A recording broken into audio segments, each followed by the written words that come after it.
Assalamu alaikum wa rahmatullahi wa barakatuh. Dear friends and colleagues, by the mercy of Almighty God, Alhamdulillah, we were able to discuss many critical questions related to parenting. And we are thanks to our experts, Dr. Ranginwala, psychiatrist, and Dr. Habiba, pediatrician, to provide their experiences and suggestion to mitigate some of these critical scenarios which parents face day to day. And would like to mention to you that we from Ethics in Faith, we have some comprehensive professional development programs for professionals, teachers, and parents. Please explore our website if you are interested to take any of these classes with us. We do have face-to-face classes and we do have virtual classes, and some of these classes are tuition reimbursement eligible from your employer. So if your company offers tuition reimbursement and you would like to utilize that to self-development or individual development goal for intelligence behavior or emotional intelligence behavior professional training, please explore our offerings and would love to help you as an individual learner or as a group. So we welcome for you to contact us at admin@ethicsinfaith.org. So today we are going to review three critical questions that most parents ask. However, two might be a little bit, over explained items. One is a little bit, new concept. So the questions that we have today, we are going to go ahead and share the questions. And the questions we have today, let's share it. Yeah. So, what advice should you give to helicopter parents who overmanage their children? So, the concept helicopter parents might be new to you. So, if we Google the helicopter parents definition, we find a definition which says informal definition is a parent who takes an overprotective or excessive interest in the life of their child or children.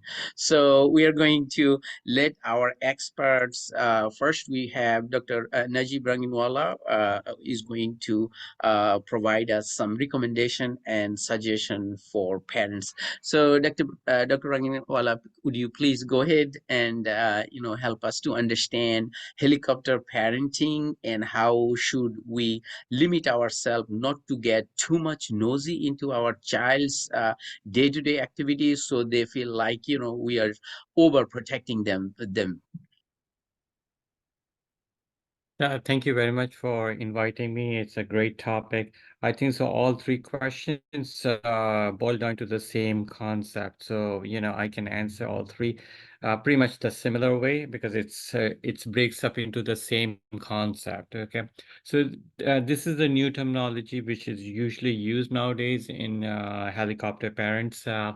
So basically, the most important things you have to understand is there's a difference between supporting and rescuing. You need to understand what is supporting your kid and what is rescuing your kid. So when we, instead of supporting, start rescuing the kid, it's become a helicopter, right? And now rescuing is acceptable at some circumstances, but rescuing all the time is a issue, correct? And that needs to be understanding. So when we also we need to understand that what are we as a parent doing to our kids. So the kid at a earlier age group, like under 6, they have instant gratification and the world revolves around them. As after the age of 6, they need to understand that they need to develop delay gratification. It's a process which parents needs to make them understand that you have to have patience, you have to work hard, you have to put time and effort in it, not as and appreciate the working hard concept rather than looking at the academic grades. That is one of the mistakes a lot of parents do, that they are just looking at the grade that you got A plus or things like that, but they're not realizing they work hard. Even if they have scored lesser grade, we need to encourage the kids how they work hard, because the situation is different and they perceive differently. So if parents just look at the grades, not the level of work they have done, then the kid learn, I have to achieve that grade no matter what. It's okay to do whatever you want, correct?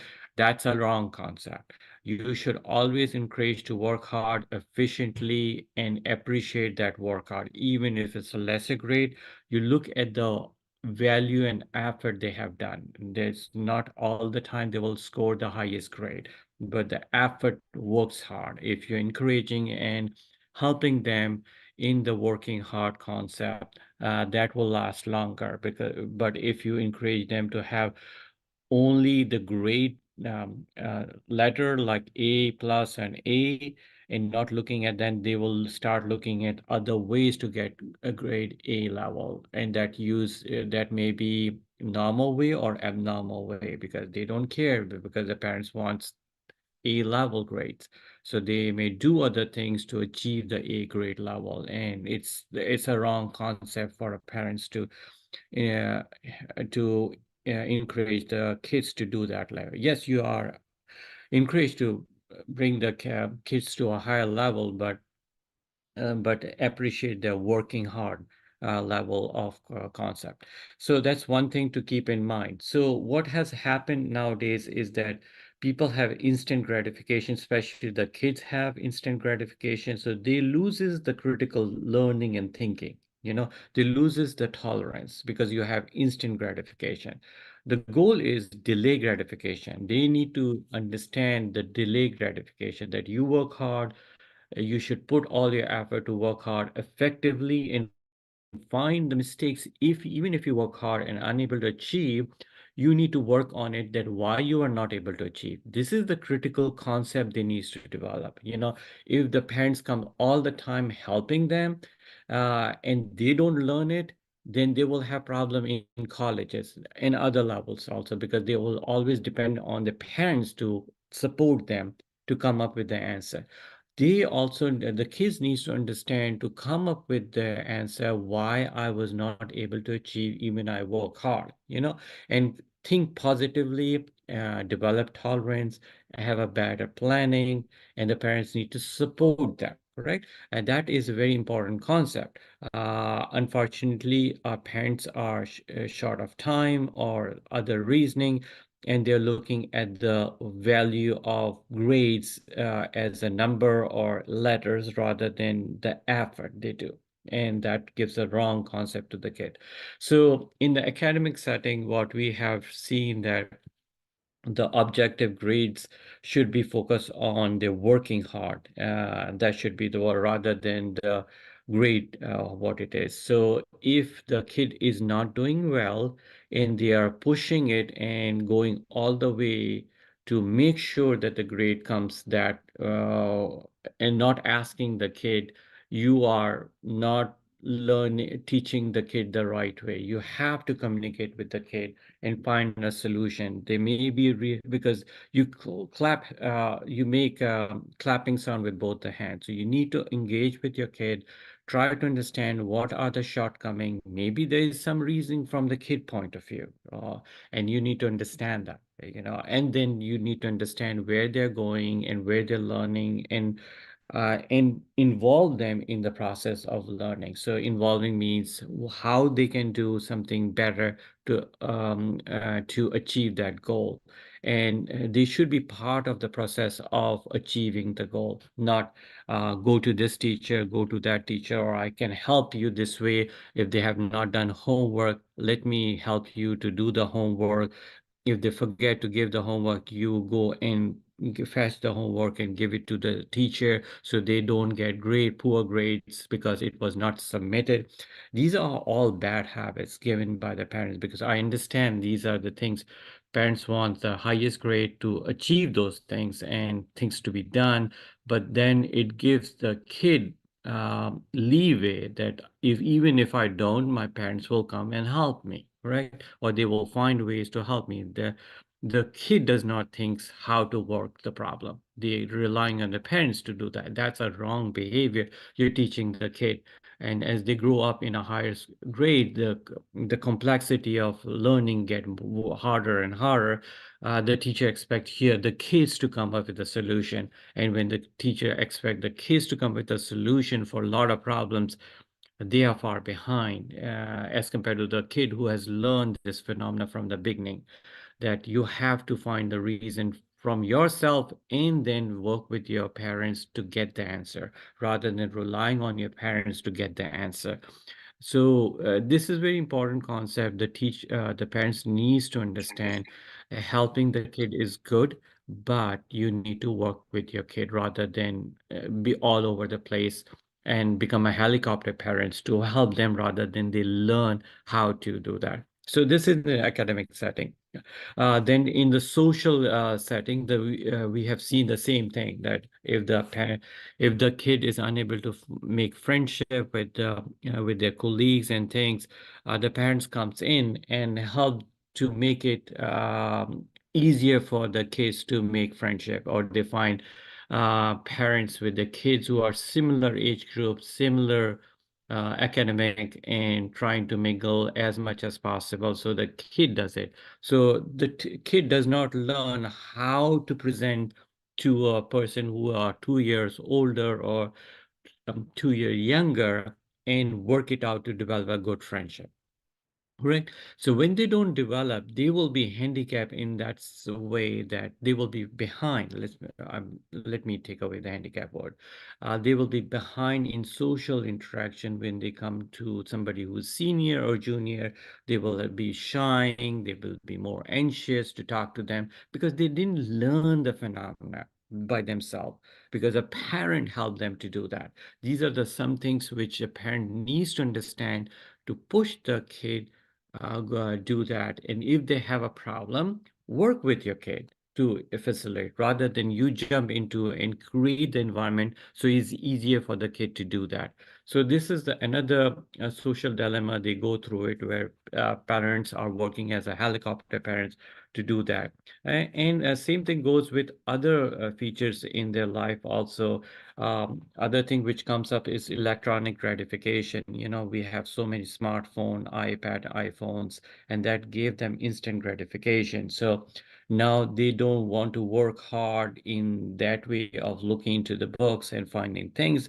They're looking in the internet to solve the problem and not going all the way, you know. So and internet does helps you, but sometimes it's just the information, correct? You have to find the right source and go into depth of it, and that takes time. You just don't rely on internet to get the answer for every questions. You know, internet has its own limitations. You know, you can do chat GTP and all those things, but is there, you know, all those systems artificial intelligence are there, but they have there are also some limitations. So just don't rely on that, rather than working hard to find the answer, finding people who have their answer to discuss with them and come with the answer rather than just allowing the internet to do it. So we have developed this concept of instant gratification through iPhone, iPad, and relying everything on that, and that has given the wrong meaning for the case to solve a lot of problems. It should be used but not abused, you know, and that's my thinking. I'm not saying that don't use it, but don't abuse it too. You know, so these are some of the things, and how you handle the pressure situation. You know, if you're not working, if you're having uh, attending a class and you are pressurized, how you handle that pressure situation, rather than complaining to the parents that I'm going through the rough time, help me. The parents needs to understand, listen to the kids. What are the challenges they are having in the class? Is this behind? If the kids are not paying attention, is their time is lacking, or there's other features coming up which they can work, rather than jump into it and start talking to the teachers that give a lesser work and things like that. So this is called helicopter parents, where they are not even engaging it and they are trying to solve the problem. They're not engaging with the kids to solve the issue, but they are facilitating their kids to solve the problem. And that gives a wrong precedent to the kid to solve the problem in the future, because they always rely on their parents to solve the problem rather than relying on themselves, or they start blaming the environment, or blaming the university, blaming, rather than looking at yourself how to fix it, they're looking at other issues to set the blame on it rather than working on that. So the success always comes when you first look at yourself, your shortcoming, and then work on your shortcoming to the best of the level, and then in the meantime also ask for help. So helicopter parents, I think so, in my opinion, they crosses the boundary at times and try to help the kids in a different ways, and they should parents should learn that they're not doing favor to the kids, because they are not teaching them the basic concept of how to work with your issues and problem, and come with a critical analysis and thinking for solving that problem, rather than just ask for help, rather than think about it and find ways to solve the problem first. And so that will be very helpful. Always be encouraging to your kids, solving the problem, listen to them, give them time, understand their issues, and come up with the problem, and encourage the kids to give the answer rather than the parent give the answer. The more you encourage the kids to give an answer and work with them, they develop more self-confidence. They need to develop, and they will come up with issues, and your as a parent, you need to help them develop self-confidence rather than help them all the time and go from there. So these are the few things I feel like, but lot can be said, but these are the few things that parents should start working on it to solve the problem. And that's my opinion, but Dr. Habiba, from pediatric point of view, can tell more about it, and we'll go from there. Thank you, Dr. Habiba. So, Thank you for. I just want to recap in short. Dr. Ranginwala covered helicopter parenting from academic setting as well as social settings, and he elaborated some of the limits that parents sometimes cross. So that gives you some background what he has covered. So if you can please help us to understand what are the bad consequences of helicopter parenting, and how should parents limit themselves so they don't become helicopter parenting and become annoying to their children, please. so, usually helicopter parenting is often referred to as overpart or overparenting. So it involves excessive levels of involvement and control by parents, in their children's life. So a motivation for this parenting style is driven by the parents' worry that their child might come to harm or not flourish. So, actually what happens, parental involvement in a child's life is extremely beneficial. It is, we had been telling, that the parents need to get involved, go to school, find out what's happening in the school or in the surroundings. The parents need to know that their children's friends, all that. It is extremely true. But, the advice they are giving, all those things should be like developmentally appropriate for the child. Overdoing is not good, going to the school and copying the homework for the child, and then, all that. And also, going and talking on behalf of the child. So like that, it makes the child lazy, and then you are not allowing the child to explore. So you stand by the side and then let the child, do the homework, doing copying and homework, all that, the child needs to do. So that way the child has to do, so the child is studying, so the homework, everything the child needs to do. So you can help, definitely. If the child is behind, you can teach, and then you can help, but finally the child only should do. In the same way, find out find out, what is going on, and what is the interest the child has, and then try to help. Do not overforce, like just because it happened to the parent, or just because the parent has a liking in certain thing, it doesn't mean the child also has the liking in that. And in our community, Asian, Indian, Pakistani, Bangladeshi communities. I do not know about other communities, but I can talk about our communities, because the parents force the children to regarding the career. And sometimes, many times I had seen children do not have interest in being a doctor, but they force the children to become doctor, getting into the medical school. I had seen many of my friends' children getting into the medical school, and then then they were able to like talk boldly, then they had left the medical school. So like that it has happened. So we need to find out what is the interest, and then if the and allow the child to explore. Maybe sometimes they may commit like small mistakes, and then they will learn. So let them explore the world within the safer boundary. So that will be my advice to the parents. Oh, that's very helpful. Sometime, this is also I have experienced in my personal life, and also from friends and community members, especially, our children, they try to, nowadays explicitly tells to the parents, I'm not going to, follow whatever you want me to, be. I want to follow what I like to be. So there are some, especially those who are in senior at a high school, or or maybe freshmen at a high school.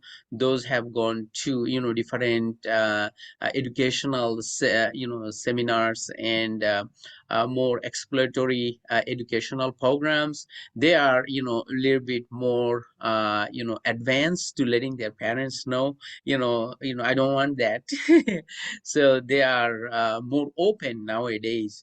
It's sometime, for the parents perspective, I think the mentality needs to be changed, because back in other parts of the world, the career opportunities might be limited, but here in the United States, or some of the Western societies, the career opportunities are more broader. So nowadays, in order to make $1 million or have a fixed income, or secure financial income, it's not only the engineering or medical fields that guarantees that. There are many other fields, many other career positions that brings even more financial income than traditional engineering or medical field. So just to make our parents aware that if you are only thinking about the financial security, engineering or physician fields are not the only two fields out there.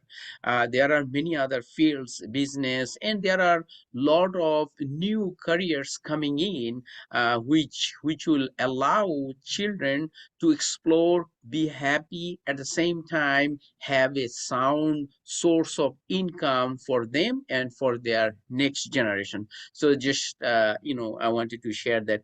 And also, Dr. Habib, I think we have covered those questions previously, but over here I have the last two questions. We covered this before, like we did, like how should parents motivate sluggish, unmotivated, and unbalanced children previously, and also how should parents help children who are uncooperative without the use of external bribes and rewards. So these two questions are the two last questions, and we are going to briefly discuss about these two questions. When I talked with some of the teachers, special education teachers or regular teachers, I mean, they do use bribes and rewards to motivate children to learn. Sometimes they use, like, different strategies, like, okay, children, if you do good job of, if you follow routines, you're going to get points, and we're going to use total points at the end of the month to give you whatever you want or take you to places. So should that be only ways to motivate or get cooperation from the children, or parents should think about the other strategies? I think the logic behind this question, especially the last question, is not to make our children selfish, like, only materialistic reward gives me motivation to do something.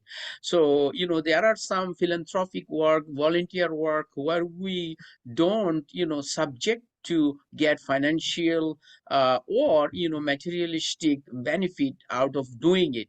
But if an individual grows up only getting bribes or rewards, then in future that person will be challenging himself or herself to do something without getting rewards. So how parents tackle this situation where they raise children without giving them this kind of concept that they will be only working for money, or they will be only doing something because they have some reward attached to it? Any suggestion or thoughts from you, please? So is it me? Yeah, I think, yeah, please. I think Dr. Roginwala had. Okay. Okay. Yeah, there are there is a difference between bribes and rewards. Rewards is like positive enforcement, reinforcement, right? So, and definitely, rewards, it is not necessarily, it should be like only monetary. So, for example, when there is like a child does a good thing, a good behavior, you are doing a positive reinforcement by acknowledging that good work, good act the child has done, and then you are rewarding. Rewarding, it doesn't mean only monetary. Rewarding is maybe just a hug, a kiss, or a word of appreciation. All those things are rewarding. Also, you can tell the child, okay, so suppose in the test you get like A, then, I will give you some money, or I will take you for some game or something which the child likes, like that. So like that, it's a monetary thing, or spending time with the child, or, for simple activities, it is, as I said, even giving a hug, giving a kiss, appreciating all those, because human tendency is, always human beings love appreciation. Already, I think in one of the things I have told. So when the child is appreciated, the child wants to get appreciation more and more. That is the reason she or he will do that behavior, so that there'll be positive reinforcement. And then also you can put, the values. What are our values? Here comes the faith, our faith. And then what are our values? Helping others is a value, and God is going to reward us, right? Whatever you are doing, God is going to reward us, like that. So we can put values. And so rewarding is not bad. Whereas bribing is, the child is like threatening, and then you are bribing the child not to do that. And then the child becomes like a very clever. The child knows, okay, if I am going to do like this, and then they are going to give me something, so I can threaten them by doing this. So that we should discourage. That is bribing. Bribing should be discouraged. Rewarding should be encouraged. And also, if any act, why the child is doing that, go to the root cause. If the child is behaving that way, sometimes, the child in front of everybody, or in the, shopping mall, the child will throw tantrums, shout, and cry and behave, then he knows that immediately the parents don't like, people, everybody will be watching. Immediately they will give, whatever he is asking for. So he knows. But then later on, find out the reason behind it, why he is behaving like that. And then, so we need to solve the problem.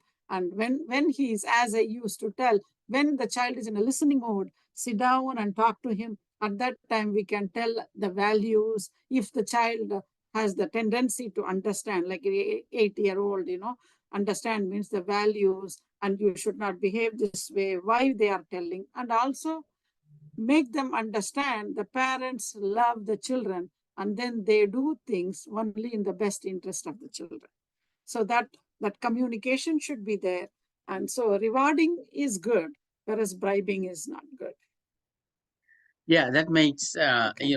more helpful for the parents to understand, because majority of the time I think we face both scenarios. However, we as a parents, if we don't have background into parenting, unable to recognize what is what, to mitigate the conflict, we might give up, let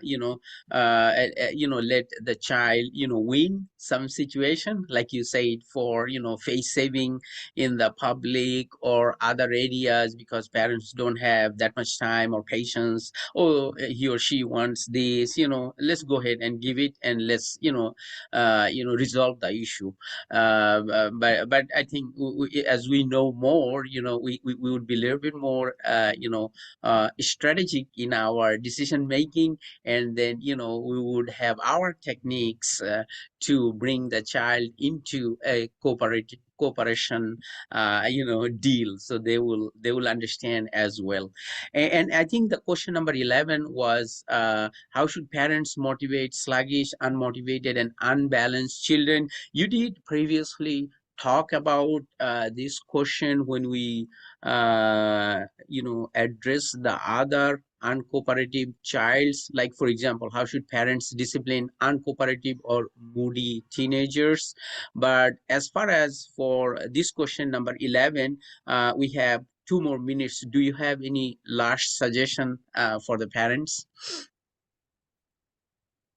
Quickly we need to find out the root cause. Maybe is it some medical problem? The child is like sluggish, means is there any medical problem going on? That we need to find out, like vision, hearing, and also some diseases like thyroid uh, deficiency, or anemia. Is it the reason why the child is sluggish and then unmotivated?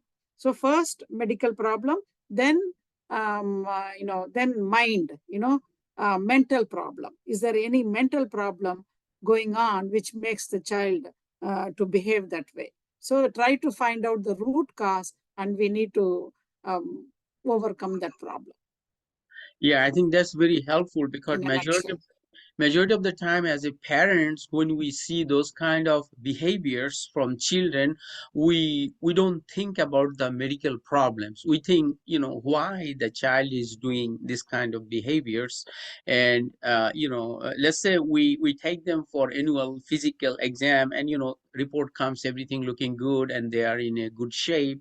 And down the road, 3 months, 6 months, we see this kind of behaviors. So those medical deficiencies or other mental health related scenarios that sometimes don't come to parents mind, and they just focus on the action or the behaviors of the child.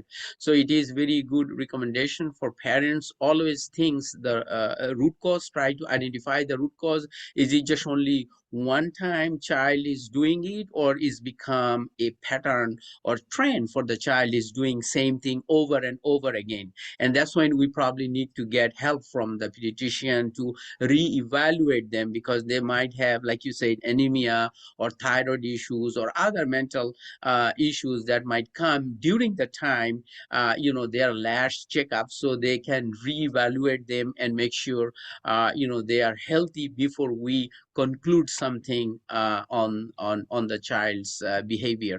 I think that's a very helpful suggestion for the parents to follow. And we would like to thank you for the last almost like 3 months, your time, your dedicated advice for our parents who are listening and tuning in to our channel to listen these advices. And would like to I think with this question would end our this topic of discussion for right now. And may God Almighty bless you, bless your family. And we ask all parents to pray for their children, to pray for our community, so as a collectively we all become successful in parenting and become good citizens wherever we are. Thank you very much. Jazakallah khairan. Assalamu alaikum wa rahmatullahi wa barakatuh. Wa alaikum assalam. Thank you for the opportunity.